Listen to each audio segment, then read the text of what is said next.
Handling tough times, operating within tough times.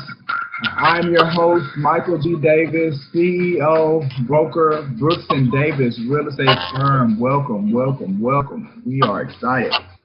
Um, this is something that we do once a week. It's something that where we get together for our Create Your New Life weekly company meeting and training and coaching. Always looking to come together as a firm. So you're going to hear, if you're checking us out on our YouTube channel, or if maybe somebody sent this link to you, you're going to hear some great information about our organization, our company. And at any time when you hear that information, if you're prompted to want to learn more and you want to maybe sit down with myself and discuss your options with us, here's a link where you can, at your own time, schedule an appointment. And with that appointment, we'll do a company introduction to where we can talk a little bit more. So like I said, if you hear anything today with our time together, as far as Brooks and Davis, with our coaching that I may be giving here, or just anything about the lesson that we're going to be going through with Gary Keller's book Shift, go to that link, schedule an online or in-person company introduction, and we can tell you more. There is opportunity. We always lead with this before we get started. For our agents that are online, like we have Margaret, who's on, is going to be able to qualify for the 1 hour of seed credit that we offer. Just 4 simple things that have to be accomplished. Student must be logged in at the time the session begins, must show instructor their identification. We do all of that before we record, so we're not having people's information on on YouTube. And then the instructor has to be able to see the student's face, and the student must stay online the entire time. Those 4 simple things, and guess what? Our agents get that free hour of CE credit. Now, in addition to the CE credit, our agents are able to, when they're on at any point, stop. We get into some questions, get into some dialogue, and do some live coaching if the student wants that. If there any opportunity that, they agree with what I'm saying, nodding their head, misunderstanding what I'm saying, there's opportunity where we can get that cleared up. So excited about that. Now, the title of today's lesson, it's a 2-parter. What are the right and wrong ways to sell a home? So we're going to spend a couple of parts in here. And again, this is a portion of our 10-part, well, now 11-part series where we're going through the book Shift, this book right here behind me. And it was written by Gary Keller. And what he does is he talks about how to handle a shifting market, how to handle a tough market as a real estate agent. So that's what we've been spending our time. And like I said, we have about maybe 5 more sessions where we're going to be really deep diving into this book, taking away some areas that we can utilize to grow our businesses. That's the goal.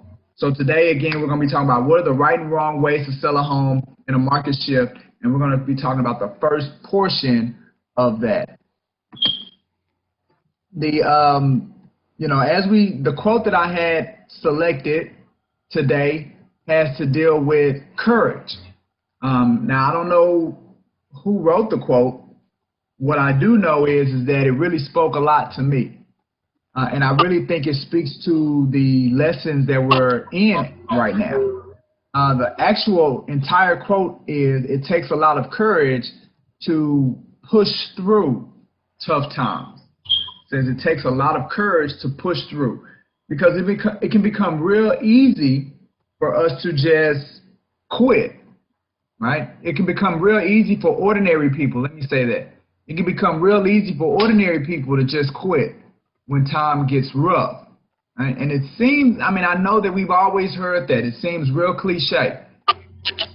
But the reality is that's the truth. If you want extraordinary results, then you're going to have an extraordinary mindset. And if you're going to have an extraordinary mindset, it's going to require you to be really courageous and to push through when time. See, the thing about courage is that you don't know how courageous you are until the opportunity for you to exemplify presents itself. And what does that look like? It looks like tough times. It looks like when things aren't going the way you want them to go. It looks like when things aren't working out. That's when your courage stands up. So that's right. It takes a lot of that to push through tough times. And I thought it was a very good quote to associate with today's lesson, or today, our time together. And once we get to the training and coaching aspect of things. Now, we always spend some time in our core ideology. Brooks and Davis, our core ideology is built up of 5 very unique areas. One is our goal, a big area, a goal that we're looking to achieve. The other one is our purpose, you know, why we do what we do as an organization. And then we have our 5 values. We've got 5 values. So we're going to look at one of our values today. It's the value that speaks about exceeding expectations. It's one of our 5 values that says, as a part of Brooks and Davis and as our organization, we value exceeding the expectations of our clients, customers, and colleagues. So not just doing what the status quo, right? Not just doing what people believe or expect should be done. It's one of those, you know, hey, well, we're going to give you good service. Well, I hope you would. Like, I hope any real estate company would give good service. You know, hey, you can trust us. Well, I would hope so. Like, I would hope that if I'm going to get into a business relationship with you, I can trust you to do the things that you said that you were going to do. So for us, it's not about doing those things that any company should be doing. It's about going above and beyond, surprising people with the level of business and service that we offer. So for us, it's about exceeding the expectations, and not just for clients. Anybody that comes in contact with one of us, we want them to be surprised. We want them to be impressed. It's funny. I was having an online company introduction with a prospective agent yesterday, and he said that he was impressed. He said it in such a way that he was surprised. He said he didn't expect everything that I was sharing with him and what we had to offer as a company, that he didn't expect it. But he quickly came back and was like, well, look, I don't mean to offend. I had to stop him, like, look, it's no offense. We put a lot of work in what we built, and we're proud of what we have. So, our goal is for you not to expect it. And it falls right in line with with our value of every day. Our goal is to exceed the expectations of individuals. More specifically, our clients, customers, and colleagues. So that is the value that we want to emphasize today in our Create Your New Life. All right, so with that being said, we always jump into a little bit of production. I'm going to make a quick addition because our numbers were off a little bit. I'm going to change it, see how fast I can do this without y'all noticing that I'm doing something. But I told you that I'm doing something, so you're going to know that I'm doing it. All right, so let's see. We go here.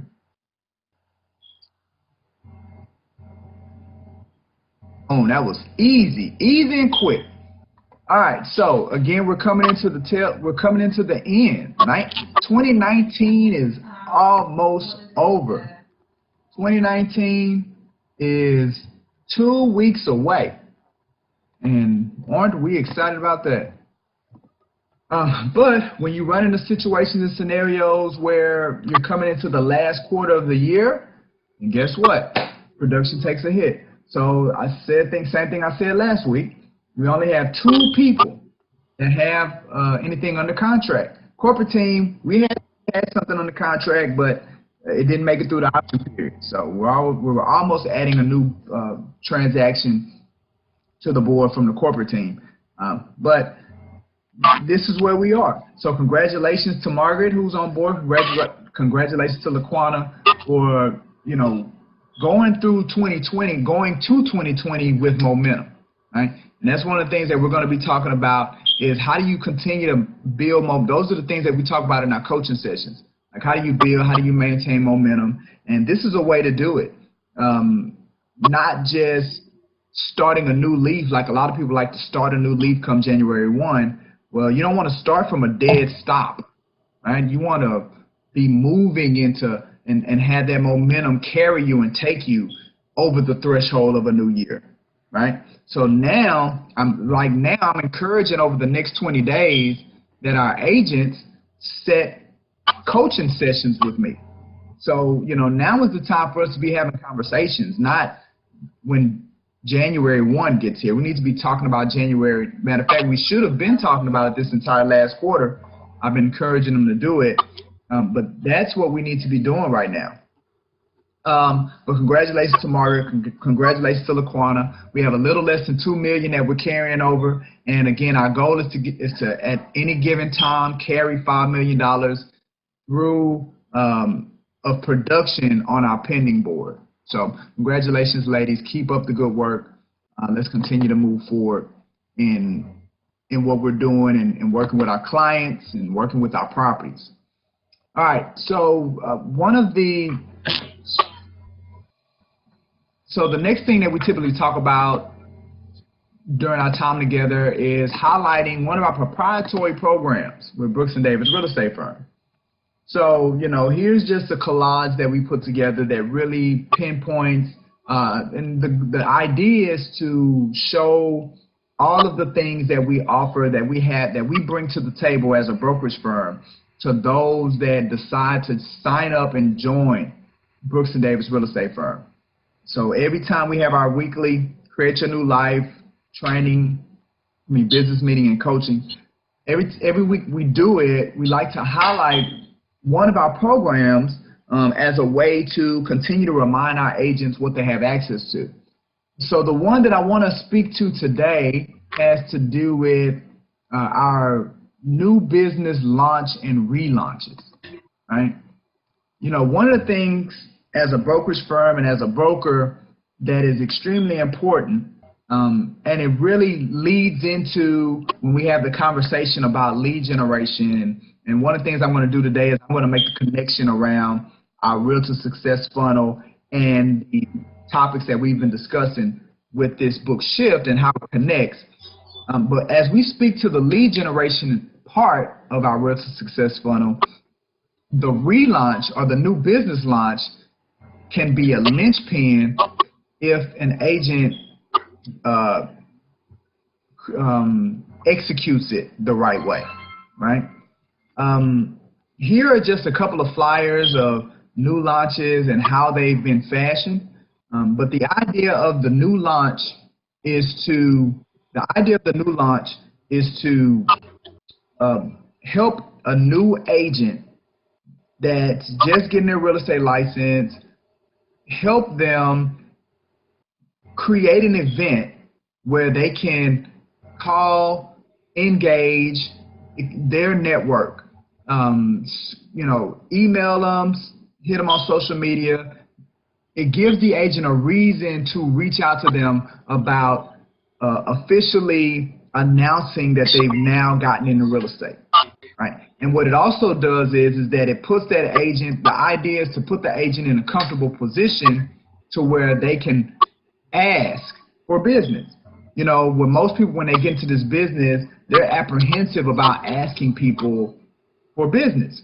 So what we do with the new launch is that with the event, it allows the agent to be more comfortable in making that ask. Something as detrimental as asking for business, a lot of the psychology around it and the emotions and the feelings that it causes for individuals, it prevents them from doing it. But it's critical for you to do it. So as a brokerage firm, we have to figure out ways to help people get through that psychology. That's one of the things that really separates our level of coaching from other coaching and training that's offered, is that our coaching is about psychology, not the mechanics, because the psychology is what's stopping people from being successful. But these are just some examples of some of the flyers of what some of our agents that have done in the past. I know with Tracina, she fashioned hers around a home buying seminar. Chris did an official one where we partnered with Perry Homes. And again, the events it's about being able to engage your mom, your dad, your friends, your cousins, your coworkers, and announce to them that now you've gotten into real estate, as well as ask them, who do they know that's looking to buy a house, sell a house, or invest in real estate? It's a way to begin to build your database and generate some leads. So the brokerage firm assists. You know, obviously, if a person's brand new, they've never done one of these before, there's gonna be a need for a level of support, and that's where we come in as the brokerage to offer that support, that guidance, that direction. All you need to do is just follow the instructions, boom, and we'll knock it out for you. So that's one of the proprietary programs that we want to share with everyone today, and to remind our agents. So so if you have not done an agent launch or a new business launch, or if you want to do a relaunch, because there is no limit on the amount of launches that you can do. So if you want to do another one, please take advantage of it and allow us to come in behind you and undergird you to ensure that you're able to achieve the results that you're looking to achieve. There's no need to reinvent the wheel. Take my word for that. All right, so that being said, it looks like that's everything from a business standpoint that we cover. So guess what? We get to jump right into the training. So we're going to probably get about another good 40 minutes of digging in to this book, Shift, right here behind me, written by Gary Keller, where he gave some great insights on how to operate and be successful and thrive when going through a changing market, a shifting market. So we're going to continue this thing. Now, as we go through it, I want to remind everyone how to get to the notes. Because remember, I'm not going through, well, I guess the first thing I would recommend you do is get the book and read the book. Like, that's how you're going to get all the information. But what I was attempting to do is I read the book, and then I took out things that I felt were valuable, and then I took that information and I organized it in such a way. And then as I presented, even those things that I took out from the book, I'm not going through every single thing. So there's still information in the show notes that I don't discuss because of time. So I highly encourage you, if you don't read the book, at least go to the show notes so you can see everything and see the things that I may have skipped over or was not able to get to or emphasize. So I want you to do that. The way to get to the show notes is our 7-dot training, which is another one of the items that we offer to our agents. It's a digital library. So this is what it looks like. Inside of Google Drive, utilizing Google Drive. The best way to get to it is, as you can see, we're at episode 121. Okay, so all you do is when you have your 7-dot training folder open, and you're in Google Drive, you have a search bar, type in EP, a little line 121. When you type that in, EP 121, then it's going to pull up. Just type in EP 121. When you type in EP 121, as you can see here, it's going to pull up the folder. Right? And you can do the same thing for EP 20, EP 118. It's going to pull up the folder. So all you have to do is type in EP whatever.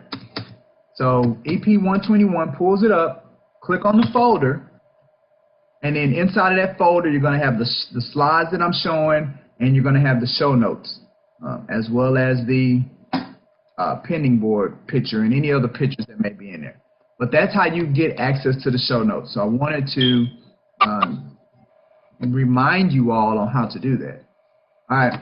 Now, another thing that when I was watching last week's show, what really stood out to me of what I was seeing was it's a lot of information to digest, and I'm real big on people being able to connect the dots when we're offering a lot of this, you know, the practical or the mechanical side of the real estate business, right? So, you know, because at times I feel like I'm talking over people's heads because I've been doing this for such a long time, that I needed to come up with a simplified diagram or model that I could teach from. And that was the Realtor Success Funnel. So what I want to do before we jump back into and start dealing with tactic number 7, which is price ahead of the market, I wanted to go back a little bit and, number 1, kind of relook at the 12 tactics as well as show the connection of how it relates to our Realtor Success Funnel. So I created a slide for us to do that here briefly. All right, so the premise of the book are these 12 tactics that Gary has kind of put together. And when it's all said and done, and when we're done with this series, we will have gone through all 12 of them. All right, well, now we're at episode 121, and the tactics we've considered are tactic number 1, which is get real, get right, mindset in action, remargin your business, do more with less. So we did all of those, I believe, in episode 116.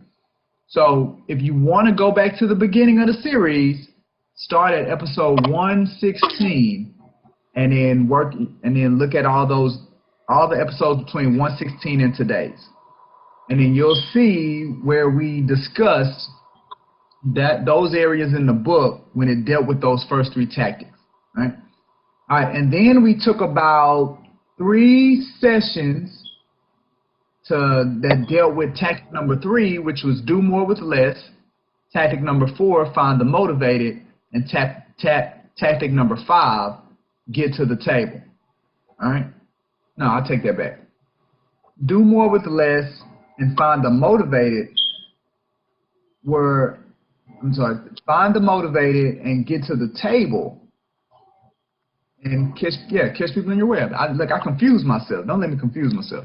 All right, so the first 3 tactics we took care of in one episode, and then tactic number 4, find the motivated, lead generation, get to the table, lead conversion, and catch people in your web, internet lead conversion.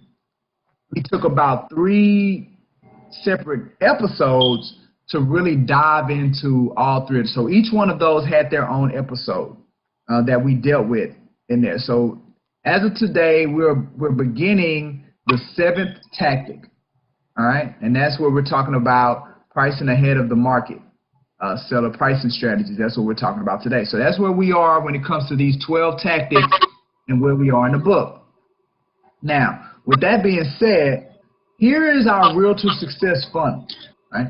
And as you can see in our Realtor Success Funnel, a lot of what we've already discussed, for instance, the get real, get right, mindset and action, well, that all has to be done prior to even getting to the model of the success funnel, right? So the success funnel doesn't have anything to do about your mindset, right? What that has to do about what the mindset and the action, that's that psychology. The same thing I was saying earlier that's holding you back. It's between your ears. Well, that's what that mindset and action is about, right? Well, then he talked about remargin your business, expense management, and do more with less leverage. Again, those are areas that are, they allow the expense management and the leverage, they allow you to be more effective as you execute the Realtor Success Funnel, right? So one of the elements in our Realtor Success Funnel is that blue square. And inside of that blue square, that represents foundation, your base, like what you're going to build your business on, what you're going to build all these skill sets and key areas on top of. That's what that is. So when it comes to expense management and leverage, that's where those 2 tactics would be as it relates to the Realtor Success Funnel. what kind of systems do you have in play on executing the areas? What kind of tools do you have that you have in place as you maneuver through the funnel? So that's where those two tactics will be. It will be in the blue square. That's an element in our funnel. Okay. So then when it came to tactic number 4, tactic number 5, and tactic number 6, tactic number 4, which talks about finding the motivated lead generation, that goes into skill set number 1 of our Real to Success funnel, which deals with leads, and more leads, right? So that's where skill set number 1, where myself, Mr. Keller, and what he talks about with his 12 tactics, tactic number 4 lines up with our skill set number 1 on our success funnel, okay? And then tactic number 6, so I'm gonna hop over 5, but tactic number 6 also deals with skill set number 1, which is leads, and more leads, because it's internet lead conversion. So, and then the internet tactic number 6, catching people in your web, actually deals a little bit with skill set 1 and skill set 2. So that's where tactic 6 would be. And then tactic 5, get to the table, lead conversion, that's all skill set number 2. Because skill set number 2 for us is making contact and scheduling an appointment. That's what Gary was talking about when it came to lead conversion. When you get them on the phone, the point is to get them to agree to have a meeting with you.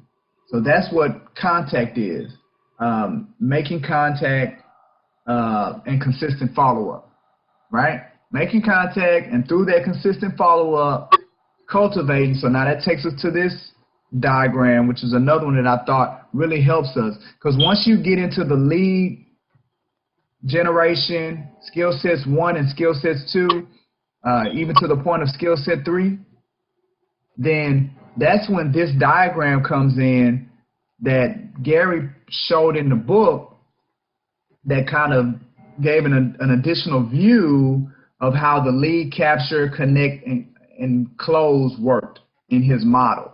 Right? So that's how he summed up skill sets 4, 5, and 6 through utilizing this diagram right here. So where he talks about capture, for him, again, that's skill set number 1.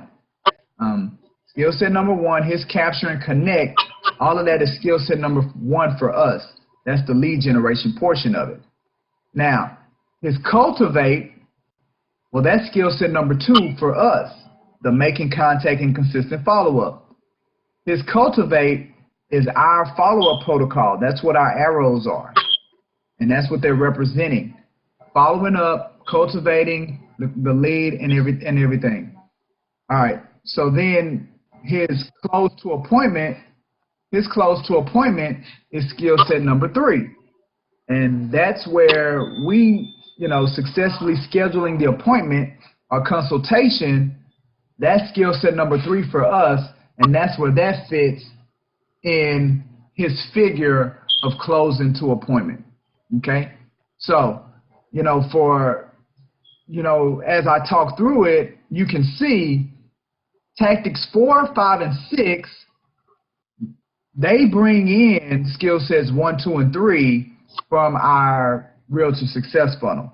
So that's where it all lines up with how we use it. Probably going to do the same thing. I'm definitely going to show this slide as we continue to go through the remaining tactics, because I really want to solidify in our minds how it all works as far as, what we're coming across in the book. So I know I'm going to do that. All right, so with that being said, let's go ahead and jump into tactic number 7. So the 7th tactic that Gary speaks to in his book Shift has to do with pricing, and it's called Price Ahead of the Market Seller Pricing Strategies. That's the tactic that he goes in. So, as I began, I felt like and matter of fact, I'm gonna read it to you verbatim. I felt like there was a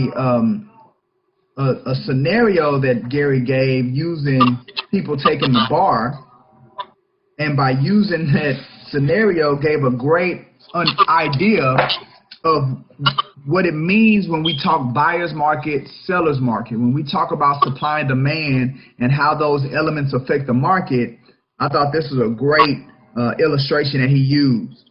So I'm just going to read it to you verbatim. He says, at the bar exam, 3 different would-be attorneys forget their pens.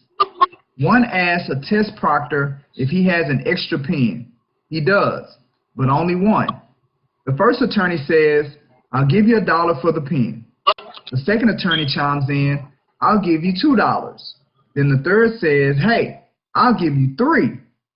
By the next time the bar exam is given, all the attorneys know not to forget a pen, and all the test proctors have heard they should bring extra pens.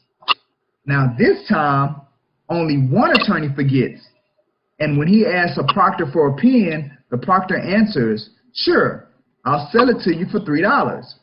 Then another proctor jumps in and says, I'll sell you one for $2. But before the attorney can pull out his billfold, a third proctor offers, I'll sell you mine for just $1, right? So that's how it is when we're talking seller's market, when we're talking buyer's market, right? What that pen could go for and what level of value that pen had depended on those variables. When it came to how many proctors had pens, how many didn't, how many would-be attorneys needed a pen, how many didn't. So that's what it is when it comes to selling a house. You know, what you can sell it for and the value of that home depends on how many houses are for sale, how many aren't, how many buyers are looking for houses, how many aren't. Like that's how that seller dynamic happens. It's just about the desire, right? There's always going to be a desire to do business when it comes to real estate. Just every now and again, the heat will go away, right? That fewer people will become motivated. And that's in essence what a tough time is, what a shift is in real estate market. It's a measure of motivation, and that thing changes from a few to a lot. And how it changes is where our clients rely on us to better interpret that for them. So when you go into tough times, when you go into a shift, what you're doing is that you're looking for the few motivated, like that number of motivated buyers and sellers has decreased. And now for you, you have to now begin being strategic on how you find them and how you look for them, okay? Well now, and when we're talking about pricing, of a home, when you first get that listing, so this one's going to be to the listing agents, this conversation, right? Now, and you should be really striving to be a listing agent because he who controls the inventory really controls how his business performs. So that's what the listing agent is able to do. But when you have a listing, there's this thing called the window of opportunity when you first get it, before you begin to introduce it to the market. Now, listings was something that I did for the longest. When I first got into real estate, it was one of the very first things that I was able to grab hold to. So being a listing agent, if I had to measure the amount of time that I was, just a listing agent, listing buyer's agent, just a buyer's agent, being just a listing agent, I did that for the longest, right? Versus the other areas. So I know a lot about this part. Now, that window of opportunity is all about first impressions. And what it is that original picture that's framed in a person's mind and heart when they see it. And that original picture is the thing that's long lasting. It's hard to get past a first impression. Like, we hear the phrases. You never get a second chance at a first impression. It's because they're powerful. They really cement in a person's mind and memory at that time. So it's hard to change them. It's very hard tough to change a first impression.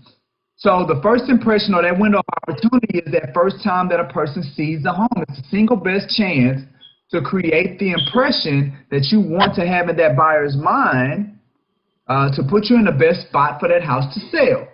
That's that window of opportunity. Now, it says that as an agent, our goal is to advise our clients when it comes to that first impression. And that first impression has to do with the two concepts we're going to be talking about today in next session. Has to do with pricing and staging. That's why it's imperative in the beginning that we persuade our clients, our seller clients, to understand the importance of your initial price and understand the importance of staging and the picture that it creates for the client. But again, we're going to go into more detail about staging our next session, okay? But as an agent, it's our job to help them.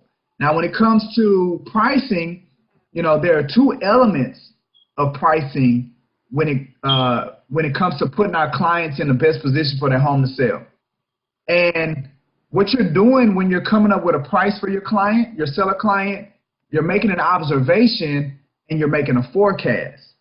Now, what Gary says is the observation is the science and the forecast is the skill, meaning observation of current pricing, that being a science, that requires a thorough, rational, fact-based analysis. That's where your comparative market analysis comes in. You get the numbers, you look at the comps, and then you come up with an analysis around what the data is telling you. What the today Dallas data is communicating. That's the science behind the observation, right? But then he throws in the forecasting piece. And because guess what? The market analysis, he calls that a science. When you call something a science, that means that there are steps to it. You don't have to come up with anything. You just got to follow the steps. That's where the observation piece comes in. But then he calls forecast a skill. And he says that forecasting is an acquired skill. It's an ability, an exact ability to predict market direction and speed. So what Gary's saying is that the forecast is taking the observation, understanding the market enough to where you can predict where it's going in the future, the trend that it's following. That, Gary is saying, is an art. Okay? So now, a part of that, this pricing conversation has to do with persuasion. And what Gary says is the best way to truly serve the seller, and I agree with him, especially in a shifting market, is to persuade them to outthink their competition, to outthink the other sellers that are out there. Because, again, going through tough times, going through a shift, buyers begin to pull back. And those sellers that are most successful, they need to be persuaded to be the ones to step up front before their competition, and they need to understand that pricing plays a big part with being able to do that. You know, one of the things that you want to avoid is that you want to avoid chasing the market, right? You want to get into a position to where the market is chasing you. So what does that mean? You know, when you're talking about the three different markets, when you're talking about a buyer's market, you're talking about a seller's market, and you're talking about a balanced market, so it's three different markets, you have to utilize three different pricing strategies within those markets. So that's why it's extremely imperative that you determine which of these three strategies you're going to utilize and which of these three strategies you're going to recommend to your seller client to utilize in whatever market you're in. But you can't do that unless you know what market you're in. So that's why it's important that you got to study. You got to be a student of this stuff. Because the three different strategies that you can utilize are pricing at the market, you know, based on what you observe, seeing what the market is and pricing according to that. Pricing behind the market, where, you know, in some markets, like in a buyer's market, you must. If you don't price behind the market, you're not going to sell. Or pricing ahead of the market. And that's where you are, again, tapping into the forecasting element and timing it in such a way to where the seller can get the best bang for his buck and what he's trying to do. So, but the last thing that you want to do is that you want to chase the market. You don't want to chase the market. So what does chasing the market look like?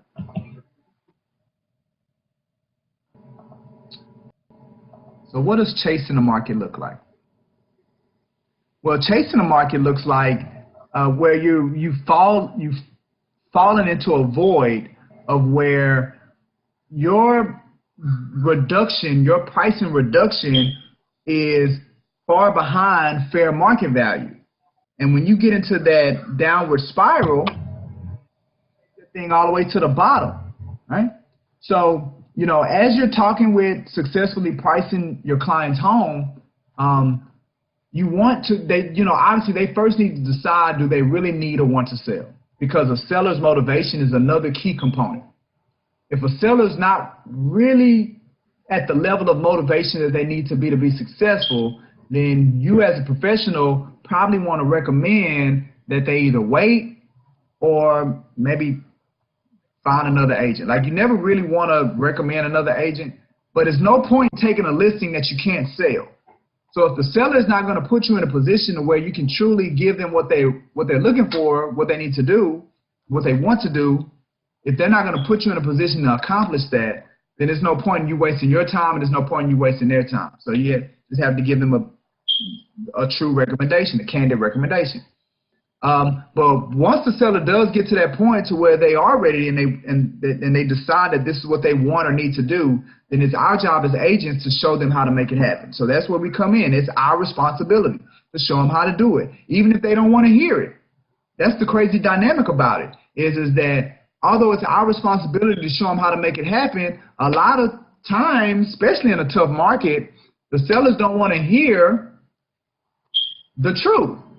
It's a hard truth for them. But even that being the case, it's our responsibility to give it to them.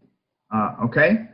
Now once the seller is there and they're ready to sell, there's only one thing that they need to know. What's the best price their house will sell for? That's typically the next thing that sellers want to know. And when they do that, there are two things that matter: where the market is now and in what direction the market is moving. That's, again, observation, where the market is now, forecast, where the market is moving. So those are the two things that are important for the seller once they decide, and as we begin to build that pricing strategy and become strategic. Because again, sometimes when you're thinking from a standpoint of pricing ahead of the market, if a seller is wanting to get the maximum price possible, in some instances, it may be better for the seller to sit it out and wait for a better time to where they can maximize their price based on where the market is going, based on the forecast that you gave them. It may be a better move if the seller is trying to get the best price possible, right? Not the best price now. See, there are two different things, right? See, before a seller chooses a strategy, they got to decide which one do they want. Do they want to sell for the maximum price now, or do they want to sell for the maximum price possible, right? Again, maximum price now. What have you observed? What's the data say right now? This is the best price you can get now. Best price possible. This is what we're forecasting. This is what we're seeing. This is where the market is moving. If you wait, one or two things are going to happen. You're either going to sell it for less, or you'll be able to sell it for more. We'll tell you which one is what's the best guess on which way you are on that, right? So that's what it's about. And look, this is the crazy thing about it. In a buyer's market, the best price now and the best price possible, they're the same price. Because guess what? In a buyer's market, prices are declining. So if you wait, then you're going to be selling it for less than you're going to be able to sell it for now. Now, in a seller's market, prices are increasing. So yeah, you waiting puts you in a better position to get a better price possible. But again, you're taking a risk. So that's another thing that the seller has to decide. What does he want? Do they want the now price, or they want the best price possible? Okay? So one of the things that Gary talks about is he talks about value. He says that value is a comparative concept. So when everything is priced the same, buyers become uncertain about where the value is. In rising markets, they have faith that values are at their lowest and they don't fear current prices. So again, that's a seller's market. When a buyer is in a seller's market, well, they want to, they want to make sure that it's not going to be more expensive later in a seller's market. So they're obviously more motivated to buy, to be in the market.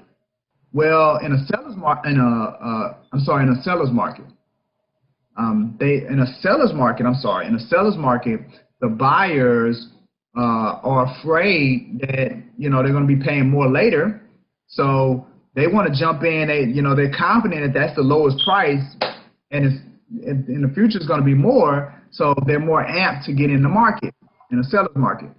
But when you talk about a buyer's market and prices are falling, the market is falling, then guess what? Although it's the best time for them to buy, the level of confidence that buyers have in a buyer's market is low, because they feel like if they buy now, then they're missing out because the price is going to be lower later. So because they're trying to get the best value and they've associated value with the lowest price, that's where you find that stagnation of buyers in a buyer's market, even though that's the best time that they need to be in. That's when the prices are the lowest. So when that happens, that's the time when anyone who wants to sell, they must become extremely strategic, and that's where the pricing is extremely important. So here's a diagram that Gary has in the book, and it's a great illustration of the cost of overpricing in a shifting market. So what you want to do is you want to start off with the fair market. So here's the fair market, but here's the initial price, and this is the scenario that most of the time we are with sellers. Based on our observation, we're showing them where the fair market, the best place for them to be, but they don't want to leave money on the table, and it's very challenging. That's where our persuasion has to come in. That's where our salesmanship has to come in, to get sellers to see and become comfortable with what we know. Well, as you can see in this diagram, fair market stays constant, and then even at some point the fair market begins to decline. But look at the strategy of these price reductions. Notice how, and this line is time. All of this is time. Well, as you look at this line, this is market desire or market interest, and it's very fragile. You never know when it's going to adjust. So because of this market interest, you see how as the market interest changes, this line right here is sellable price. It changes as well. Well, all of this action is taking place under this fair market value, but look where you are. You're still way above that point. And once you get to the point to where now you're at fair market value, look at where the interest and desire of the market is right now. So now you've gotten to a point to where fair market value isn't even, now fair market value is overpriced, because guess what? You're in a shifted market. And the conclusion of it all is this. This is where you end up selling your house. Look at what was lost, right? I'm not saying start from where your initial price was. I'm saying look at all this that was lost if they had just started at the fair market value. You can see how it could drastically impact the things for sellers. So this is the challenge. The challenge is, in a shift, in a seller's market, sellers tend to dwell in the future and buyers in the past, right? Sellers want to push prices up. Now, this is a seller's market. Buyers want to hold the line. Well, in a buyer's market, it's kind of reverse. Buyers want to place themselves in the future, so they want to push prices down, and sellers want to hold the line, so they want to dwell in the past. Well, that's the dilemma. Well, the net result is a chasm between a buyer and a seller's perception of what a home is currently worth. So those two things is what causes that rift and makes it challenging for properties to move.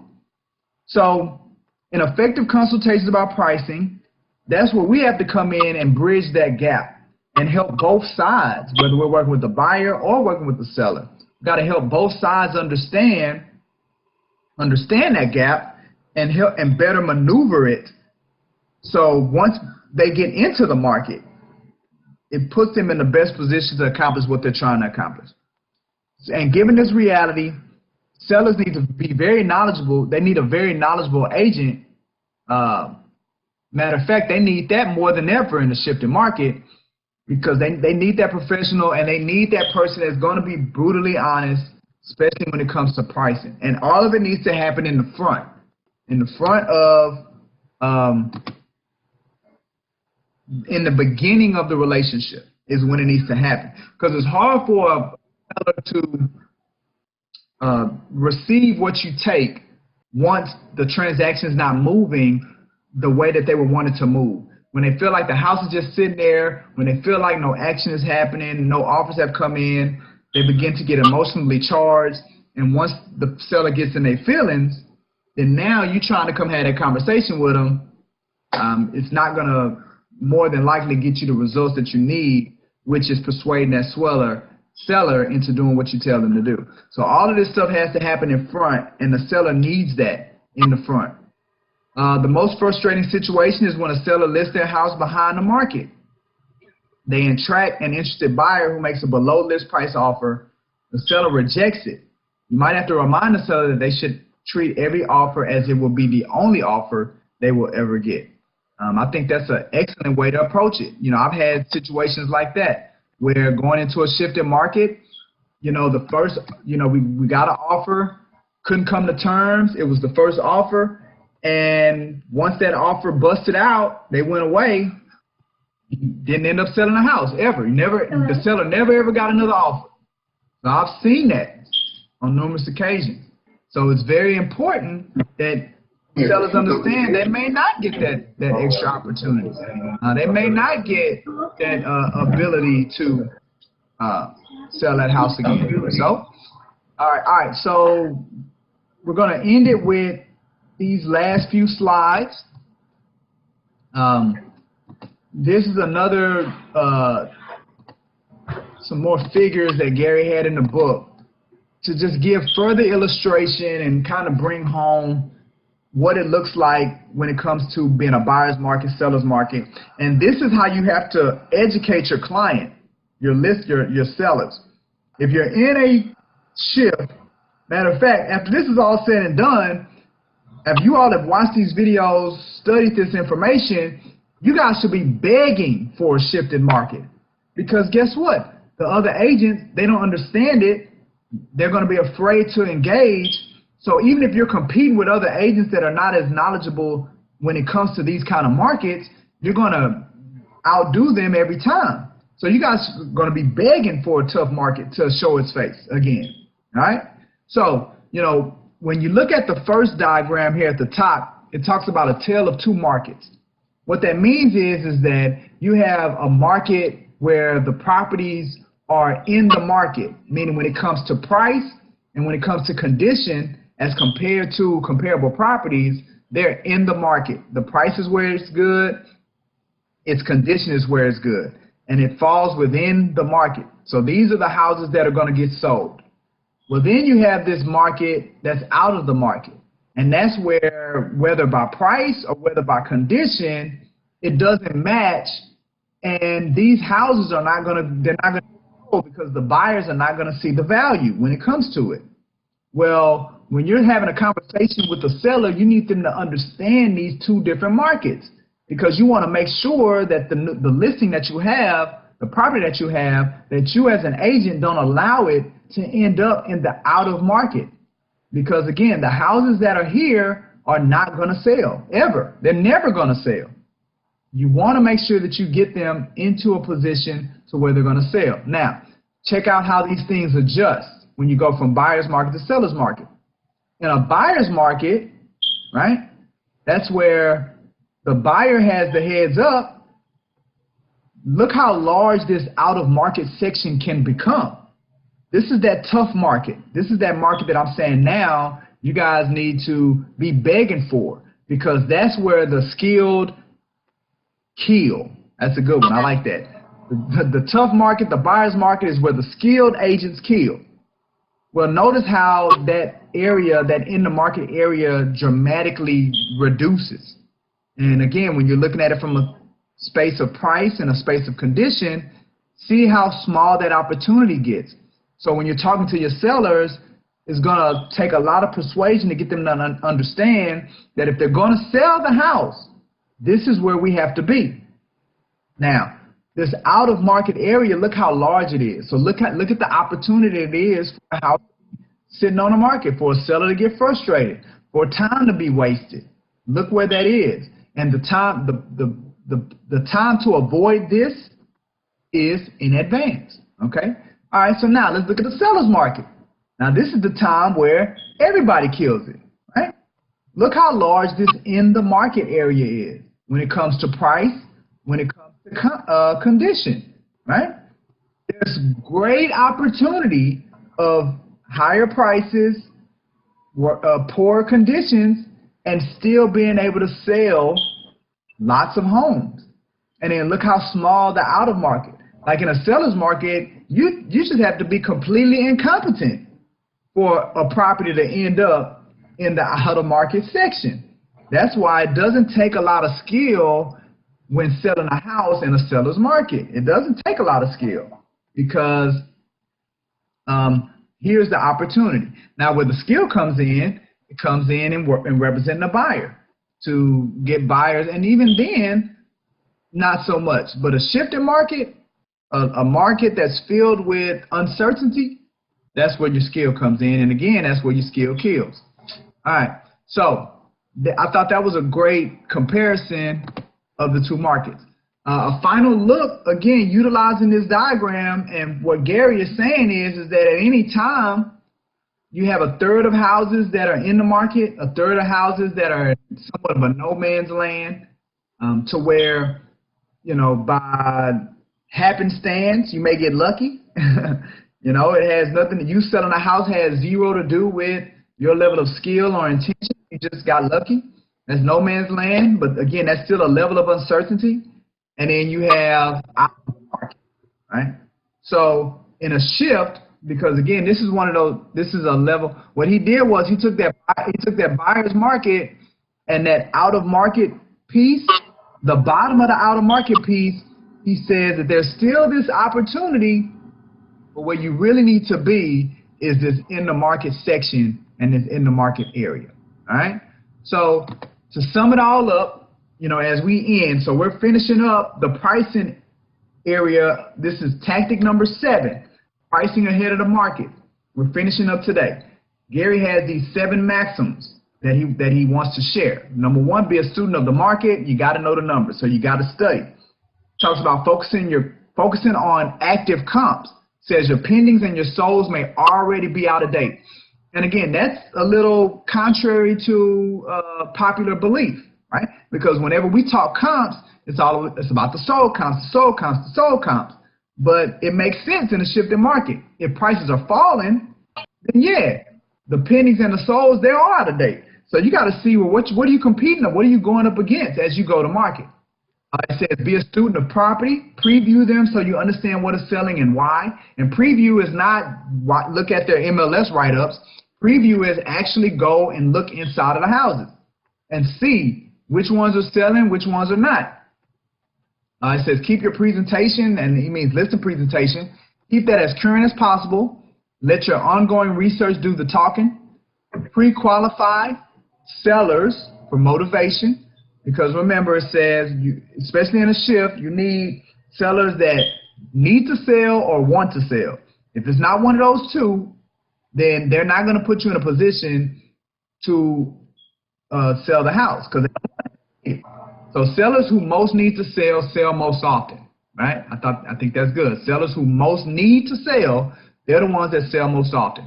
All right, price ahead of the market, because you want to avoid chasing it. We go back to our diagram of the initial offer versus the fair market offer, and how you can get into the tailspin, the downward spiral of chasing that market interest. And then again, you can chase that market interest all the way down to the bottom, all right, to where your listing agreement terminates. All right, and the last one is always secure price reductions in advance to avoid falling behind the market. Remember, the best time for the seller to make the decision on how they're going to reduce their price is at the beginning, when they're not emotionally pulled in to the property. That's the time to discuss the initial offer, to negotiate with them, as well as to discuss sale. We don't get an offer at this amount of time. what are going to be our first 3 price reductions? That's the time to have it, because when the seller is not emotionally charged, okay? Got to be brutally honest at that stage when it comes to your sellers. All right, so with that being said, boom, that's what we have for today. Real simple, real to the point, but very powerful. Because again, pricing, and next week we're going to be talking about staging, condition, and how that plays in line of putting the property in the best position to get it sold, especially during a shift. Very powerful concepts for you to master and skill sets for you to master. All right? So with that being said, we'll see if Margaret wants any coaching, anything that she needs to do. It looks like she's on the phone, so it looks like she may be good for today. But I think we had a good time. I'm going to go ahead and get this music going and let you guys go. And get my music going. Shall we begin? No! We are out of this bad boy. Another one in the book. Create Your New Life Business Meeting and Coaching Session with yours truly, Michael G. Davis, CEO, broker, Brooks & Davis Real Estate Firm. We're still going through our session of shift with Gary Keller. How to be successful in troubling tough times. We did look at our agent launch and relaunch, how we look to catapult our agents to the next level when they first get in the business, help them to be comfortable. We looked at that. We also talked about how we look to exceed the expectations of our clients, customers, and colleagues, how we do that as well. And we talked about courage. Courage in tough times. So with that being said, again, Michael G. Davis, Brooks & Davis Real Estate Firm, CEO, broker. I look forward to coaching you into the cosmos. We'll talk to you soon. Have a great one.